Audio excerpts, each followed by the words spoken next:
نہ ہمارا کسی سے جھگڑا، نہ ہم نے کبھی گندی زبان استعمال کی، لیکن جب معاملہ شیعہ عقائد اور شیعوں کے مورل پہ آ جا، 10 آدمی گالی دینے والے، یقین جانے صبح سے شام تک، کشمیر کے، انڈیا کے، پاکستان کے درجن علماء سے ہماری بات ہوتی ہے، چیت ہوتی ہے، جو سب کہتے ہیں کہ آپ نے واقعاً جرت کا کام کیا کہ شیعہ عقائد کو صاف زبان میں بیان کیا، نہ کسی کی توہین، نہ گالی، نہ گلوچ، نہ ہم نے توہین، نہ گالی گلوچ، قطعاً فیور، اور ہم اس بات کے فیور میں نہیں. بھئی ایک آدمی کہتا ہے 2 جمع 2 4 ہے، میں کہوں تم تو نمازی نہیں ہو، اصل بیوقوفی کی بات ہے.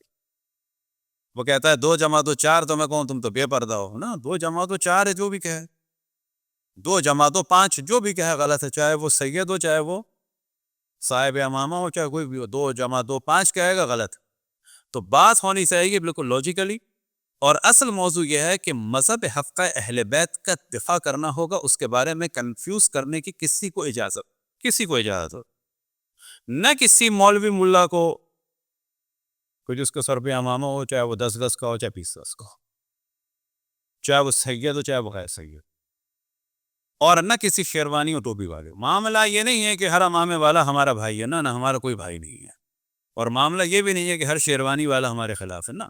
نہ کوئی ذاکر ہمارے لیے اچھا ہے 100%، نہ کوئی عالم ہمارے لیے قابل احترام ہے 100%، نہ کوئی ذاکر 100% ہمارے لیے برا ہے، نہ کوئی عالم 100% برا ہے. جو مذہب حق اہل بیت کا دفاع کرے گا لاجیکلی، وہ ہمارے لیے اچھا ہے. جو مذہب اہل بیت کے بارے میں کنفیوژن کریٹ کرے گا، ایک دفعہ کر دے کوئی بات، 2 دفعہ ہو گئی کوئی بات ہوئی، بار بار اگر کرے گا تو بلا شک اس کا جواب دیں گے، اور شرافت کے دائرے میں دیں گے، اور دیتے. کسی کی مجلس میں زبان پھسل جائے یزید کے بارے میں اللہ کہہ دے، کوئی بات نہیں. زبان سے امام حسین کے بارے میں نازیبا الفاظ نکل جائے، ایک دفعہ نکل گئی، کوئی ہے گناہ؟ کچھ دفعہ ہو جاتا ہے. حضرت فرعون، لوگ کہہ دیتے ہیں حضرت موسیٰ کی جگہ، غلطی سے ہو گیا تو کیا ہوا. لیکن اگر ہم یہ دیکھیں کہ جی فرعون کے فضائل چل رہے ہوں، حضرت موسیٰ پہ اٹیک ہو رہا ہو، اور بار بار یہ ہو رہا ہو، تو پھر جو ہے یہاں پر ایکشن لینا پڑتا ہے. پھر اس کو بھی دیکھنا پڑتا ہے، اس کے حضرت فرعون کو بھی دیکھنا پڑتا ہے. تو عزاداری امام حسین علیہ السلام کے اوپر اس وقت وہ اعتراضات ہو رہے ہیں. اب یہاں پر اتنی بات تو واضح ہے کہ بیلنس ہونا چاہیے. یہ جو بعض دفعہ چیزیں چل رہی ہیں کہ آپ نے دیکھا ہوگا کہ وہ مٹکے کا آ گیا اور داڑھی آ گئی اور یہ ساری چیزیں آ گئی، یہ بھی نہ ایسی افراد کے جس کے ذریعے عزاداری امام حسین پر لوگوں کو اٹیک کا موقع ملے، نہ یہ والی روش کے ایک کی وجہ سے جو ہے وہ سب کوئی رگیت دیں، اور نہ وہ فتنہ فساد والا شیطانی ویلفیئر کا سلسلہ. وہ تو ہم نے کل ڈسکس کر دی. یہ ساری ویلفیئر امام حسین کے مقابلے میں صحیح نہیں، اصلا صحیح کا نہیں، اصلا بالکل ایک شیطانی فکر. عزاداری کا جو اصل ہدف ہے کہ اس کو بار بار بتاتے رہیں گے، وہ ہے اہل بیت کے مصائب کو نوحے کے ذریعے سے، سوس کے ذریعے سے، سلام کے ذریعے سے، مرثیے کے ذریعے سے، نصر کے ذریعے سے، تحت اللفظ کلام کے ذریعے سے، سیاہ لباس کے ذریعے سے، علم کے ذریعے سے، تابوت کے ذریعے سے، زلجنے کے ذریعے سے، زنجیروں کے ذریعے سے، بیڑیوں کے ذریعے سے، ہتھکڑیوں کے ذریعے سے، علم کے ذریعے سے، جھولے کے ذریعے سے، زلجنے کے ذریعے سے، جس طریقے سے لوگوں کے ذہن کو اس ذکر کے ذریعے، ذکر کون سا؟ یاد دلانے کے ذریعے سے ہو، وہ ہمارے مراجع کے حساب سے اگر اس میں حرام کام نہیں ہو رہا تو وہ قطعاً جو ہے وہ مرجوح یعنی ثواب کا سام. یہ قاعدہ کلیہ ہے. اب ہم یہاں سے گفتگو کو شروع کرتے ہیں، سب سے پہلے ایک روایت پڑھ کر، اور پھر اس کے بعد جاتے ہیں حج کی جانب، تاکہ عزاداری کے جو سمبلز ہیں اس میں ایک تو بیلنس بھی ہو. اب مثال کے طور پر مہندی ہو، اس میں پتہ چلا کہ جی آپ بیوٹی باکس لے آئیں، تو کہا جائے گا نہیں، سب کام نہ کرنا، نہ وہ والی چیز ہو نہ یہ والی چیز ہو، ایک درمیانی چیز ہو. اصل میں کوئی چیز ہدف نہیں ہے اس میں کہ یہ ہو کہ یہ نہ ہو، یہ ہو کہ یہ نہ ہو. اصل ہدف یہ ہے کہ لوگوں کا دل نرم ہو، اور اہل بیت کی فضیلت یا اہل بیت کی ایک مصیبت، یا بالفاظ دیگر کسی بھی ایک اہم مصائب میں سے کسی ایک چیز کی جانب توجہ دلائی جائے. بالکل ویسے جیسے حضرت علی اصغر علیہ السلام کے بارے میں کرم نے توجہ دلائی کہ جھولے کا ہدف کیا ہے، اور شیخ احمد یاسین کی ویل چیئر کا ہدف کیا ہے. نہ جھولے کے لیے دلیل چاہیے، نہ شیخ احمد یاسین کی ویل چیئر کے لیے دلیل چاہیے، اور اگر جھولے کے لیے دلیل چاہیے تو وہاں بھی چاہیے. اب یہ جو کہا جاتا ہے اس میں شعار، اس کو بعد میں بھی بیان کریں گے، لیکن ابھی کیونکہ یاد آ گیا تو بیان کرتے چلیں.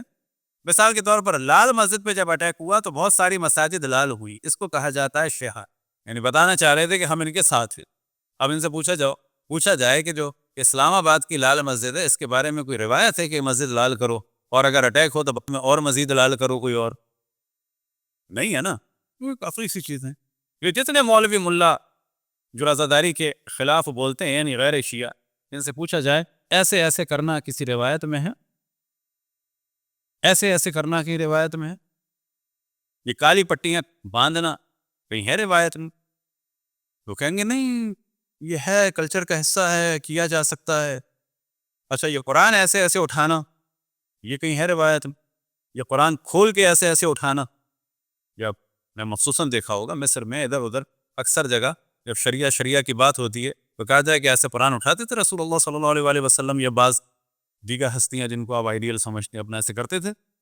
اچھا قرآن میں لکھا ہے کہ جب کسی ملک میں آپ شریعہ لو چاہیں تو ایسے ایسے کریں، یہ کیوں کر رہے ہیں ایسے ایسے؟ نہیں یہ علامت ہے، تو بابا تم کو علامتیں بنانے کی اجازت ہے، ہمیں ضرورت اجازت نہیں ہے۔ آپ جو کام کریں آپ کو اجازت ہے، ہمیں اجازت نہیں ہے۔ تو پہلے ایک روایت بیان کرتے ہیں کہ جہاں سے عزاداری کی ابتدا ہوئی، اور پھر انشاءاللہ دیکھتے ہیں گفتگو کہاں تک چلتی ہے، کیونکہ اتنی ساری چیزیں ہیں شاید وہ تیزی سے بیان نہ ہو سکیں۔ تو سب سے پہلے جب امام حسین علیہ السلام کی ولادت ہوئی، بحار الانوار جلد نمبر 44 صفحہ نمبر 29، روایت ہم کیوں ہر بار پڑھ رہے ہیں؟ تاکہ یہ بھی کلچر بننا چاہیے کہ کاغذ لے کے کوئی روایت پڑھی جائے، وإلا انسان کیا اب یہ آدھی پڑھے گا یا پونی پڑھے گا، یا پھر آگے پیچھے ہو جائیں گے الفاظ، یہ ہوتا ہے پرابلم۔ جب امام کی ولادت ہوئی تو رسول اللہ صلی اللہ علیہ وسلم نے جناب سیدہ سلام اللہ علیہا کو بتایا۔ ابھی کیوں بتایا؟ کیونکہ پہلے آپ روئے، بچے کی ولادت ہوئی ہے، اشرف الانبیاء رحمت للعالمین گریہ فرما رہے ہیں، مولا امیر المؤمنین جناب سیدہ نے جب یہ حالت دیکھی تو سوال کیا۔ اب اس کے بعد کیا ہوا؟ لما اخبر النبی صلی اللہ علیہ وآلہ وسلم ابنتہ فاطمہ، کہ جب رسول اللہ صلی اللہ علیہ وسلم نے اپنی بیٹی حضرت فاطمہ کو خبر دی، کس چیز کی خبر دی؟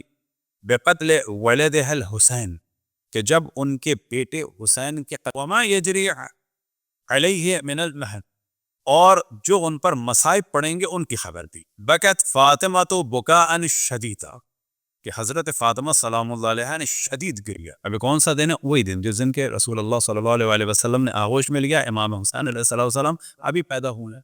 قالت یا آبا متى یکون ذالک، یہ کب ہوگا؟ قال فی زمان حال منی ومنکی ومن علی، کہ یہ واقعہ اس وقت ہوگا کہ جب نہ میں ہوں گا نہ تم ہوگی اور نہ علی۔ فاشتد بکاؤہا،